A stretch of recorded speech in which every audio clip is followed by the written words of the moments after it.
नमस्कार सहकारी मित्रांनो, माझ्या यूट्यूब चॅनलला आपल्या सर्वांचे पुनश्च एकदा हार्दिक स्वागत आहे. आपण जर सरकारी कर्मचारी असाल किंवा कुठेही शासकीय सेवेत नोकरीला असाल, ती खास बातमी आपल्यासाठी आहे.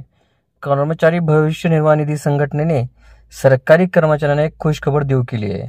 आता ते गट विमा योजनेसाठी सरकारी कर्मचाऱ्यांच्या पगारातून कपात करणार नाहीत. 1 सप्टेंबर 2013 नंतर सरकारी सेवेत रुजू झालेल्या कर्मचाऱ्यांना हा बदल लागू असणार आहे. केंद्र सरकारी कर्मचारी गट विमा योजना जानेवारी 1982 मध्ये लागू झाली आहे. या अंतर्गत सरकारी कर्मचाऱ्यांना 2 प्रकारे फायदा घेता येतो. कर्मचाऱ्यांचा मृत्यू झाल्यास कुटुंबाला आर्थिक मदत मिळते. सरकारी कर्मचाऱ्याला निवृत्तीनंतर त्यात एकरकमी पैसे मिळत असतात. EPFOने 21 जून 2024 रोजी आपला नवा आदेश जारी केला. आता 1 सप्टेंबर 2013 नंतर EPFOने मध्ये रुजू होणाऱ्या कर्मचाऱ्यांच्या पगारातून GISचे पैसे कापले जाणार नाहीत असे सांगण्यात आले. आत्तापर्यंत GIS अंतर्गत पैसे कापले गेले आहेत ते परत केले जातील. याचा फायदा सरकारी कर्मचाऱ्यांना मात्र होणार आहे.